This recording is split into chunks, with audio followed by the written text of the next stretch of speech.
Topic here is the Cuban Missile Crisis and Nicaragua. So you have already been given this reading. So you want to take a look at this reading, which is going to focus on two issues involving Cuba, one being the Bay of Pigs and the other one being the Cuban Missile Crisis. So I'll put down CMC. So these are primarily the two issues of concern during the Cold War that you are responsible for. So you want to use the reading here to fill out the section Cuban Missile Crisis and the Bay of Pigs.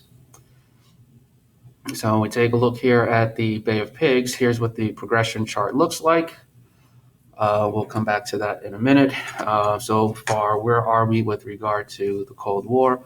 We've addressed these items. We've looked at Greece, Turkey, as well as Germany. Then we made a shift to Asia, looking at the policies of containment and the domino theory, which is why I put numerous policies here. We may have done a little bit on the domestic issues during the Cold War. In class, we've also looked at the act-react chart. This one here involves Berlin and Germany with the Berlin Wall. And we also took a look at this act-react chart. Keep in mind, this act-react chart has some items in bold, and you are responsible for knowing like the Truman Doctrine, the Marshall Plan, domino theory, and the items that are in bold. We got the zoomed in version here. So before we get into Cuba, just kind of a quick recap. We've been looking at some of these policies as well as how the Cold War is being fought everywhere and anywhere. So this is a image from the 80 Olympics. I always get that mixed up. I think it's 80, 81, 80 Olympics. Anyway, when the United States is going up against Russia in the Olympics in a hockey match. So in some way, the Cold War is playing out in a hockey match. The Cold War is also taking place in outer space because when the Russians send this satellite Sputnik into outer space, it leads to fear and panic in the U.S. because the fear is that if they can send a satellite into outer space, they probably can use that same technology to nuke us. So that is going to lead to the creation of bomb shelters and other items that are going to lead to the space race. We also address NATO versus Warsaw Pact. So when we look at this map here, we see Europe primarily blue. And then we have Eastern Europe going into Russia, red, which is the Warsaw Pact. So I always think of NATO and the Warsaw Pact as the capitalist communist gangs. They're two alliances, and the members in these alliances are promising to protect each other, aid each other, and so on. On the website, there is a link to this map, and this map, I think, is by decades. So you look at the 1910, 20, 30, and so on. The only thing it does is simply take the areas and it changes them from democratic to capitalist or communist, depending on the situation. So it's really just looking at different countries throughout the world and where their economic system stands. Put this image here of a bowling match because keep in mind, the Cold War is being fought everywhere and anywhere. So if you were bowling and you heard this group of individuals speaking in Russian, that might prompt you on this side to just be a better bowler at that particular moment. So the Cold War playing out, oddly, in a stupid night out bowling. So let's get into Cuba. So in 1959, Cuba, there's going to be a revolution. Fidel Castro is going to lead a revolution against Batista. And the question here is this going to be anything connected to communism? And the main fear here is that the proximity, that Cuba is very close to the United States. So that is definitely an issue of concern. So here I put 322 miles. So we know that Batista is going to be overthrown. We'll probably watch a clip in class about that. The president in the United States, dealing primarily with these issues, is going to be John F. Kennedy, who wins the presidency over the candidate Richard Nixon, who would become president later on in the 60s. So the Cuban Missile Crisis is an issue that is separate. So when we get back here, that's kind of the end point. But you can't talk about the Cuban Missile Crisis without looking at what happens to Cuba first. So let's go back to the progression chart. So the first thing that has to happen, I would think, is going to be Castro overthrowing Batista. Okay, so where can we go next? The U.S. fears communism cuts trade. Could this be two? Well, I think he would have to do something. So what could he do here? Increased relations, that's not going to make sense. Okay, so if he nationalizes business, that means government controls the resources. Then that would say that Castro nationalizing businesses has to be too. Now, this could be the response that the U.S. is going to fear communism and cut trade. So where would we go next from here? The U.S. has done something, so you have to have a response. Okay, so they maybe establish a relationship. Then that established relationship is going to increase relations. The increased relations, probably a reference to Russia, the relationship here. And that will leave us with 6 here. Let's move on to the next one, which is the missile crisis. So, in order to understand the Cuban Missile Crisis, you have to know where the Bay of Pigs takes off. So, we know that the United States tried to take Castro out of power.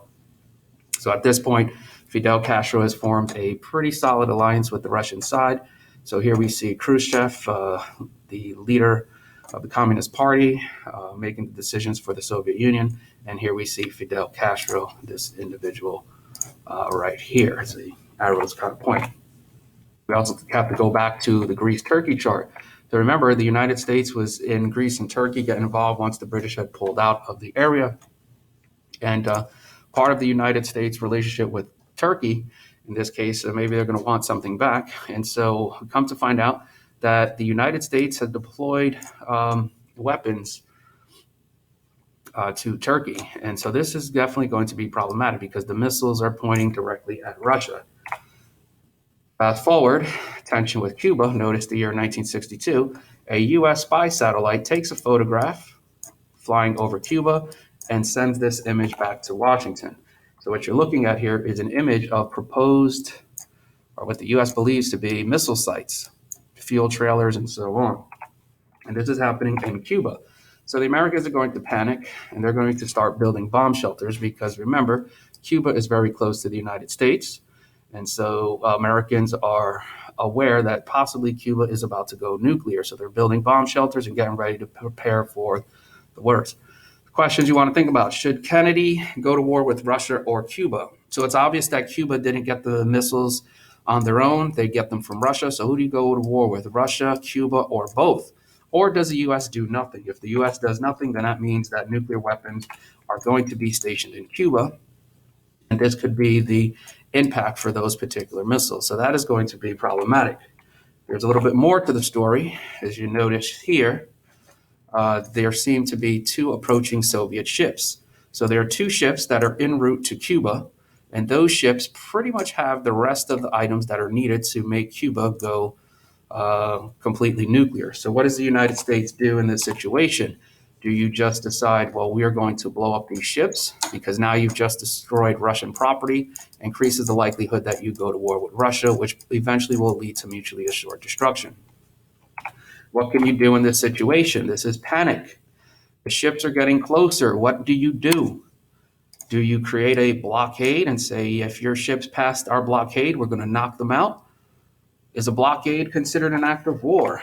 Keep in mind game theory. We've already addressed this in a prior screencast. Do you destroy the ships or not destroy the ships? Do you cross the blockade or do you not cross the blockade? Just want to throw this out. Prospect theory and Cuban Missile Crisis for anybody who's really into math. Try to figure out that equation. Just trying to get you to think about how Rand Corporation is trying to use math to figure out solutions to the Cold War. That's just a side note. The United States imposes an armed blockade on Cuba. So it looks like they're getting ready to block Cuba off to prevent those ships from getting in. Here we see an image of Kennedy and McNamara trying to figure out a dilemma, a solution to the dilemma here. So as they're trying to figure out what to do, are they going to shoot these 2 ships? Khrushchev sends 2 letters to Kennedy. We'll call them the soft and the hard letter. The hard letter pretty much says, if you do anything, we will go to war with the United States over Cuba. And the soft letter pretty much says, maybe we could figure this thing out through peace. We would just have to figure out a solution to the problem. So what do you respond to? Do you respond to the hard letter and then get a hard response and then kind of go back and forth? Or do you try to resolve things peacefully? Keep in mind, there's a lot at stake here as potentially a nuclear annihilation. So far, Cuba in the Cuban Missiles Crisis, what would you do if you're Castro? Keep in mind, if you're Castro, The weapons have come from Russia. Here's a question to think about. If you're Russia, do you give him the authority to push the button to drop the nuclear bomb? Or do you say, no, we want to be able to make that decision? Which is what this question here is asking you. If you were Castro, would you want to authorize to launch the nukes, or do you want Russia to be able to make that decision? So in other words, Russia, nukes trying to go to the US, they're coming through Cuba. Do you want Cuba to have that say, or do you want the button control to be in Russia's hand, bypass Cuba, be able to hit the United States? That's the question there. So here are the progression charts for this one. Let's see if we can figure this out. First thing that's probably going to have to happen is the U.S. is going to have missiles in Greece and Turkey. JFK quarantine cannot happen. Russia sends nukes to Cuba. Can that happen? Or do they have to become allies? So they become allies. U.S.-Cuban tensions increase due to alliance. That seems right. And maybe you can figure it out from that point on. Anyway, that's Cuban Missile Crisis. Additional outcomes. Keep in mind, we've already addressed this in another screencast, but the story of skyjacking, which is a 50s, 60s term for a plane hijacking. For the most part, planes hijacked in this country were about Cuba. That's what these graphs are trying to show you. In the 1960s, going into the early 70s, there were a series of skyjackings, about 168, 170, for various reasons. D.B. Cooper boarded a plane and wanted to get a ransom. Kirk Howard Holder skyjacked a plane over the Vietnam War. Ty Bin over the Vietnam War. Here we have another skyjacking that takes place. And the perpetrator says, this is for save my sons and your sons too. I'm trying to save America, the whole world, because we are all crazy. So the point here with this is that for the most part, the United States relationship with Cuba has been so problematic in the 60s that the bulk of skyjackings that have occurred in this country, 81% had something to do with people trying to get to Cuba or to get out of Cuba. You skyjack a plane, you can try to get your objectives met. That's it for Cuba.